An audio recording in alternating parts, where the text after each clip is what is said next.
what's up? I'm playing some De La Soul on Pandora. If you guys have Pandora, definitely put on the De La Soul radio. It is for some hip hop heads. I've been really enjoying all the songs they've been playing.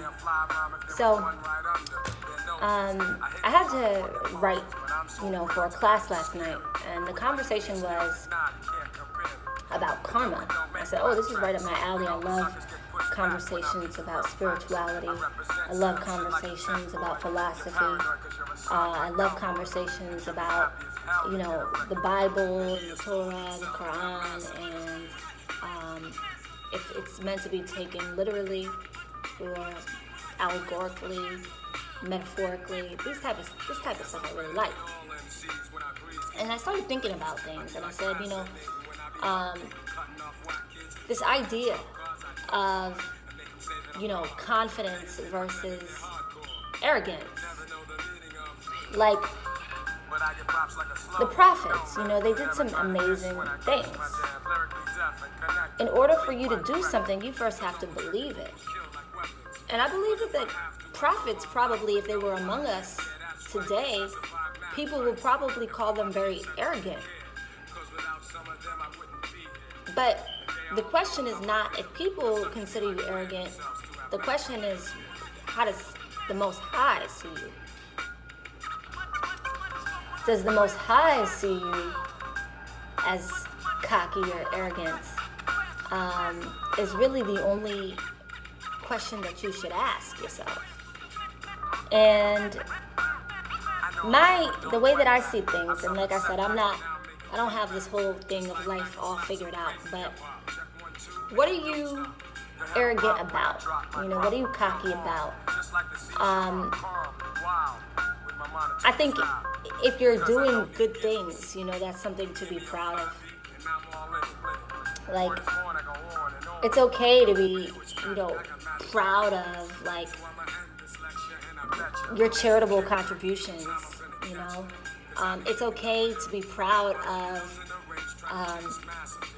doing the Most High's work, Like, if we're going to compete for anything, we should compete for that. And so I had this thought last night about the whole idea of being the chosen ones. And I know previously in a couple of videos ago, I posted that I believed that certain people were the chosen ones.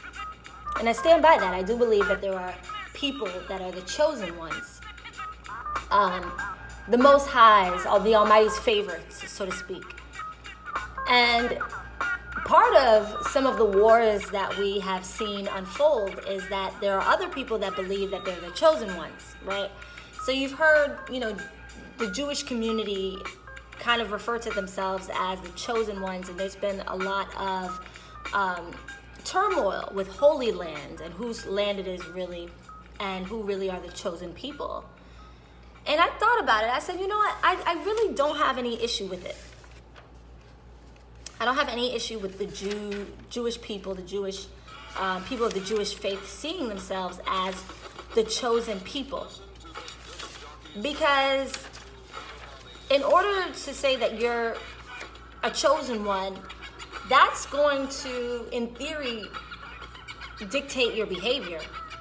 So what would the chosen people do? What does it mean to be the chosen one? Well, it means to be held in the highest regard of the Most High. What does that mean? That means that you are the most pleasing to the Most High, right? And so that means that your behavior would be of the highest moral order. Like, everything that you do would be extremely pleasing to the Most High. And I feel like that's an okay competition. Like, I can compete for that. Like, I can compete for, like, anointing and God's favor and who is the chosen one, Like, let's compete for who does the most charity. Like, let's compete for who inspires people the most. Let's compete for who motivates people the most. Let's compete for who's the biggest asset, in the world, and who can be most pleasing to the Almighty. Like, I'm okay with that competition, and I'm okay with people feeling like they're the chosen people. Like, to me, when we talk about arrogance versus confidence, or cockiness, or whatever, hubris, or whatever, I think that people who are trying to dictate to people how they should feel about themselves, there's no more arrogance than that. Like, you're gonna tell somebody, a whole human being that was created by our creator, you know, a whole human being that has a mom and a dad, like you're gonna dictate their emotions, like you're gonna dictate their perspective about themselves. Like, that is like, whoa. That's damn near blasphemous in my opinion. Like, you are really trying to play God, trying to tell people how they should feel about themselves. And you having a problem with how someone feels about themselves. It is diabolical to me. That's true arrogance. Like, I want to re-emphasize, like, I have no problem with Jewish people feeling that they're the chosen people, or black people, or Hebrews, or Israelites, or those deriving from ancient Kemet. Like, I have no problem with feeling like you're the chosen ones. But just understand that being a chosen one means that you're held to a higher standard. So you have to take the responsibility of adhering to Yahshua Yahweh's law in order, knowing the word and being held accountable. And what does that mean? That means that you have to be the most righteous. And I'm going to end with this, because I know that I said that, you know, yesterday. I said some of the most intelligent people I know don't really talk too much about race, because, you know, they feel like, just based off of principle, these are discussions that we should be beyond. But we're not. We have an elephant in the room. Like I referred to in another video, Tim Wise, he said that America's racism problem is just like his old college roommate who made the gumbo, left it on the stove, and it stank up the whole house. It wasn't his gumbo, but it was his responsibility to clean it up. So that's really how we should feel as residents of this nation. It's time to clean up this mess of racism.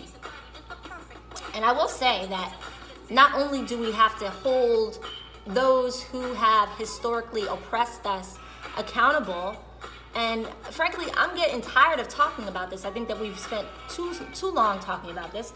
We spent too much emotion.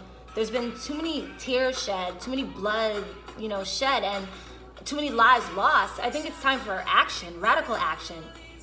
The people that are responsible for our poverty and our oppression, they need to be held accountable. They need to be taken to the court.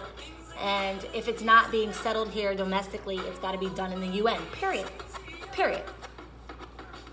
We need reparations, and we need the people who are responsible for our genocide and our poverty taken to the UN. That's the solution. That's non-negotiable on my end. Like, that's what's got to happen, because we're tired of it. We want to get to the fun. We want to be able to enjoy our lives. We want to be able to get back to love and get back to partying. And we're tired of dealing with this issue. We're tired of dealing with this cloud that has been placed over our heads. That's not really what we're about. We're people who are here to love. We're people who are here to celebrate life. We're people who are here to raise the vibration. We have assignments from the Most High to do. Like, I'm tired of getting distracted by this problem of racism. Like, I don't want to get distracted. Like, I need to, like, do my assignment that the Most High has me here to do. But back to the conversation of balance and accountability. I had this thought last night, and I know that this might rub people the wrong way. I'm going to say it anyways, that if majority rules, we've kind of left our lives in the hands of people who are governing, you know, unfairly. And this idea that majority rules, and so, you know, we talk about, you know, electoral votes, we talk about the whole election process. It's the majority of the country that is voting, and that is going to, the most is going to win, right? In theory. When you start to study, and I know, and I love my queens, I love my sisters, but we have to also take responsibility and accountability. When you begin to study the numbers of Black death and genocide at the hands of abortion, that may be one of the main contributing factors to why we are still the minority.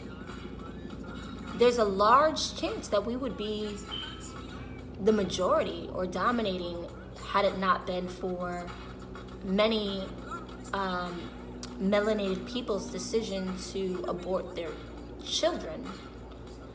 And so we have to tie that in to our current condition.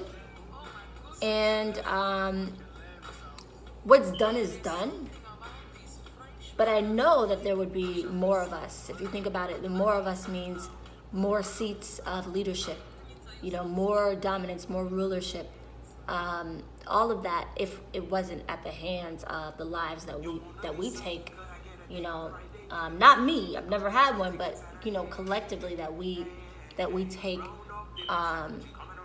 when it comes to abortion. How did such a small population make up such a large population when it comes to Black death at the abortion clinics? So just one point for everybody to consider. Until next time, guys. Peace.